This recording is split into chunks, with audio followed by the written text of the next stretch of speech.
Batman the Ride.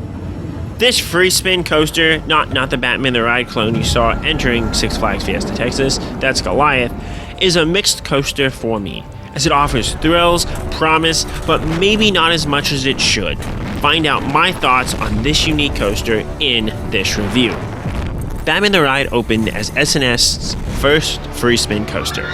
Although other manufacturers made free spins after the hatred that Green Lantern received, there was skepticism about if this design would work.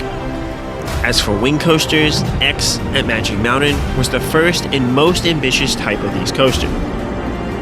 Other manufacturers like Intamin wanted to make a similar style but cheaper and more gimmicky coaster, so we got Zack spins like Insane at Gronaland. B&M and Intamin have also made regular wing coasters such as X-Flight at Six Flags Great America and Furious Baco at Port Aventura. Then, in 2015, S&S built Batman the Ride to show off what they can do with free flipping. The theming was part of an extension of the DC Universe into Rockville, something that at the time hadn't really happened yet at Fiesta Texas. This replaced the original antique car ride that opened with the park. The use of Batman theming is nice, though there could have been a bit more in the queue line, especially when compared to other Batman the Ride B&M inverts. But making the connection between flying like Batman and flying one of these cars is pretty cool, let's be fair. However, it does feel like little more than a flat ride dressed up as a coaster. Compared with Daredevil Dive over in the other corner of Six Flags Fiesta Texas, the main difference is how controlled the flips are, and one spins around a center while the other one goes along the coaster track. Both offer enjoyable rides, but can we really say that this is on par with other coasters? The trains have a vest restraint that will get you snug into the cars, which is a good thing with how many times you'll flip, as well as an outer metal bars that you can hold on to as over-the-shoulder restraints.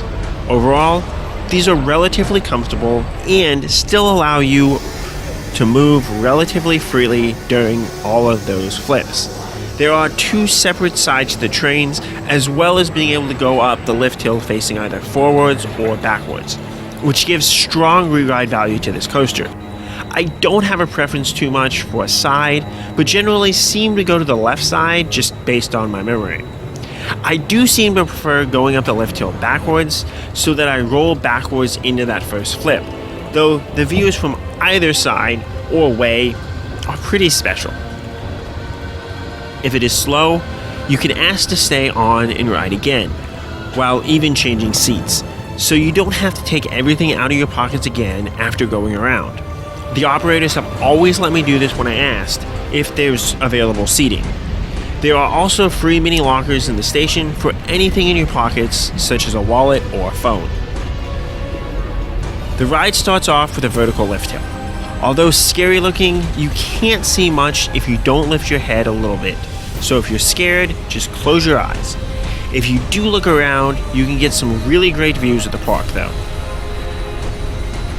After this, you go into the wild flipping portion of the coaster. After the first dip, there's almost always a flip, but beyond that, it can vary significantly with how many flips you do actually get.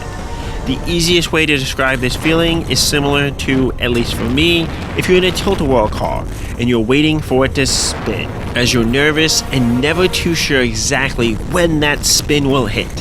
The hills and even elongated drops on the outside don't really seem to do much more, other than potentially adding additional flips. I'm not really sure why I can't feel the drops, but I just really can't. Off-ride, this is a beautiful coaster to watch, which is likely why it's been cloned many times by Six Flags and other parks.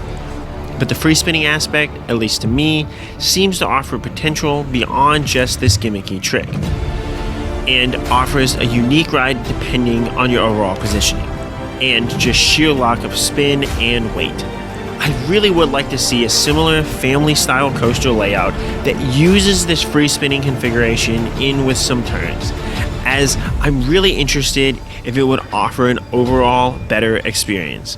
Maybe something similar to a tracked version of Rock and Roll at Siam Amazing Park. Overall, how good is Batman the Ride?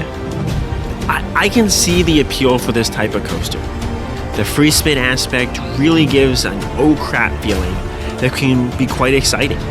But as a coaster, it just doesn't punch as hard as I'd like. Many kids will have this as their favorite coaster in the park because of its medium size and overall appeal to a younger jump demographic. But for those who ride bigger coasters, it's just an enjoyable gimmick. I rank it right above one of my favorite family coasters in Roadrunner Express at Six Flags Fiesta Texas. Roadrunner Express's valleys hurt me a bit at times, and I slightly prefer the free-flipping gimmick. I rank it right below Ipanema Skate Ride at Then Wonders Food Quad, which is another very gimmicky coaster, but the spikes on that one were really enjoyable, especially since it did not spin a lot on most of my rides. How much do you like Batman the Ride? Is flipping like this crazy? Let me know, and as always, Capcoon Crap.